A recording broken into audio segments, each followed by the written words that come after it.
So this morning on Tuesdays, I had the opportunity to work with a neuroscientist. He's out near Seattle, and so I talked to him at 8:30 in the morning, which means this dude's popping out of bed somewhere around 4 o'clock. And we're studying together how the brain works and what that actually means for us in terms of emotion, cognitive, behavioral, sort of what you do, how you do, why you do. And for me, this is a very deep yogic conversation. So today, there's 12 conditions that create suffering that we've identified through yoga, through a lot of religious practices, and also ties in very heavily with neuroscience, like when you're out of what's known as modulation. So modulation is where you can actually access the frontal cortex, or the aspect of your brain that can utilize discernment to make a decision versus a reaction.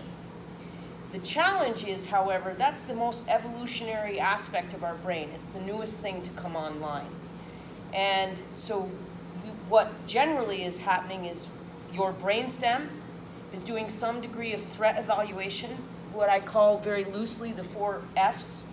Is it fighting, flighting, freezing, and then fucking? Like, do I fuck it? Is this some potential, like, do I get up on this thing, or do I have to be afraid of it? And then there's also feeding, but usually we wait until the fucking's over to eat, generally. Praying mantis style, bite the dude's head off and eat it. But the interesting thing is that's your brainstem. So your experiences get run through the brainstem first, and then they get run through the amygdala and the hippocampus and all these extraordinary little experiences that contextualize for us social appropriateness. Like, is this going to work to sustain my social network? Or is something I'm going to do here, decision I make, is it going to push me out to the periphery and create basically, there's a word for isolation. And isolation for humans is death, ultimately. If we don't get enough connection, we don't get enough stimulation, skin, mind, body, you will basically wither up and die. This has been well established with babies, unfortunately. There's lots of where they figured it out, like babies would cry and cry and cry and cry and then just die because no one would pick them up. So there's a big piece of information there that we know that as children, if we don't get loving stimulus, loving contact, you literally die. No matter, even if you're being fed and you're warm and you're dry, without the connection piece, the body withers and passes. And then we get to the prefrontal cortex, where we start to make, or have the option available to us to make decisions about what we're going to do. And inside that decision making is a degree of ability to do long-term thinking, which is where the evolutionary consciousness of the human has the potential to turn things around. Now within yoga, however, there's a few things that also now exist in psychotherapy and neural understanding, neural network understanding, which is what's known as samskaras. And we work these things out every day. They are experiences that you had as a child, generally from 8 and under, that got patterned in as ways to survive. So as a little kid, more than likely, if there was a heavy stimulus, you decided instantaneously, do I fight? Do I flee? Do I freeze? What's the emotional response I have to this? And how do I ensure my survival through those 3 options? Now the challenge is that it got laid in as a pattern of successful survival. But now you're 25, or you're 35, or you're 45, or you're 55, and you find yourself utilizing fighting, flighting, and freezing as options for current time stimulus that has nothing to do with the past. This is known as a samskara, or a habituated response, meaning the stimulus happens, it has nothing to do with what you once did long ago or what happened long ago, but you use the same tool to try to navigate it. This is terrible for us. We know this most intimately in our relationships. And I'm going to go here for just a few seconds. So my father was one of those guys that had this baby at 18. He had no idea what to do with little girls. They frightened him. So his coping mechanism was to create a lot of distance from me. And as a grown woman, guess what I attract into my life? Men that are fascinated by me to a certain degree, like, what's that? But absolutely at a distance, because the risk for my father of screwing something up and being labeled as inadequate or a fuck up or a bad dad was so great that he'd rather put distance between myself and himself. And so guess what my childhood pattern is? To go look for confirmation of love, care, desirability, value in the eyes of a dude whose response cycle is to glance at me and look off. And so this pattern of seeking recognition in all the ways that women, am I pretty to you, daddy? Do you like me, daddy? Do you, and I make lots of daddy jokes, right? And I make lots of dick jokes and men jokes, because it's funny.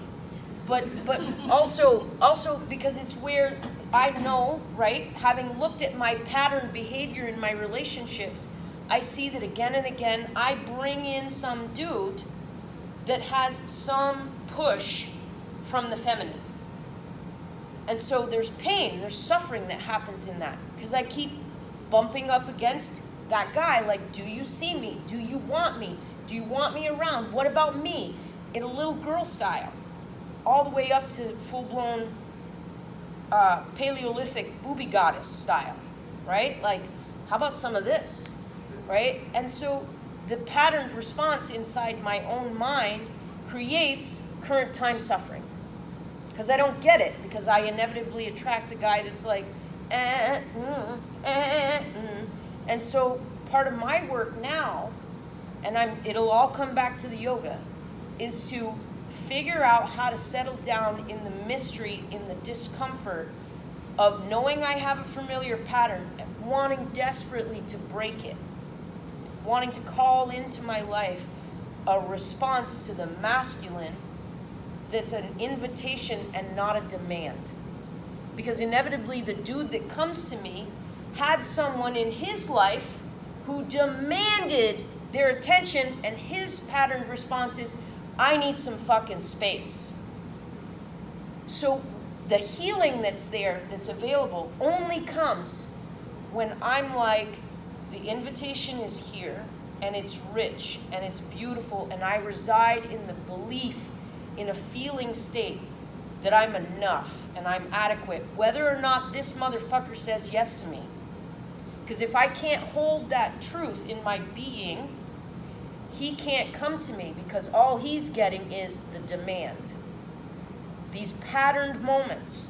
And for the dude that eventually ends up with me, he's going to be working out how to approach me, get up against the radiance of my feminine in a way that doesn't terrify him and make him think that he's not capable of residing with that need state. So hopefully out there somewhere is the guy that says, I have this shitty pattern of really wanting to be with someone, but it terrifies me, the potential for loss, the potential for feedback that I'm not enough, that I'm not right. So he's got to find me, and I've got to find him, and we got to look at one another and be like, I'm not your mother. I'm not the scary, demanding, get in here with me no matter what. And equally, he has to be willing to do that thing. Now, how does that apply to what we're going to do on the mat? Because you're like, nice story about your dad. When we come to the mat and we start to reside in discomfort, I don't like it, I want something different, I'm going to push this experience away from me. It's the opportunity to cultivate the growing capacity to know when your pattern pops. I don't like it, I want more of it, and you stop it. in the moment of engaging in the breath. So your physical practice becomes a deep spiritual potential. You practice being with how you are right now and acknowledging that you can drop the expectation, the pushing and the pulling, and reside in the mystery of what's going to unfold without your machination, without your input. I want it to be different. It is what it is. So as we practice in a way that allows us to drop into our bodies with resplendent care for it, and not expecting someone else to fix it, or trying to nudge it into something better, we cultivate a capacity to arrive into changing the deep patterns that create suffering for us in the first place. So ironically, I'm going to ask you to suffer today, physically. Move toward the discomfort. Link yourself to the breath. Stop the pushing and the pulling, stay with it, whatever it is, and let it be mysterious. Don't try to make it easier. Don't try to make it harder, because that's also a pattern. Be with it as it is. And then when we come into Shavasana, I'll bring this to you now, so you can think about it, let it flash through your mind. Here's the big question. What was the story you didn't hear at bedtime as a child? My father never put me to bed. He never said to me, "You're my precious little princess, I love you. You're so smart and capable and beautiful," and all the things that every child should hear. I didn't hear it from my dad. So now I look for it from dudes. And I terrify them, generally. And it's okay. And we each have some of this. So when we come to the mat, it's not about the physical practice. Don't chase the posture. Chase the expression of the breath. Stay with it. And then reside in what's going on in here. Because it's bigger than Ardha Chandrasana or standing splits. But those shits are hard, which is why we use them. So I'll invite you to your feet.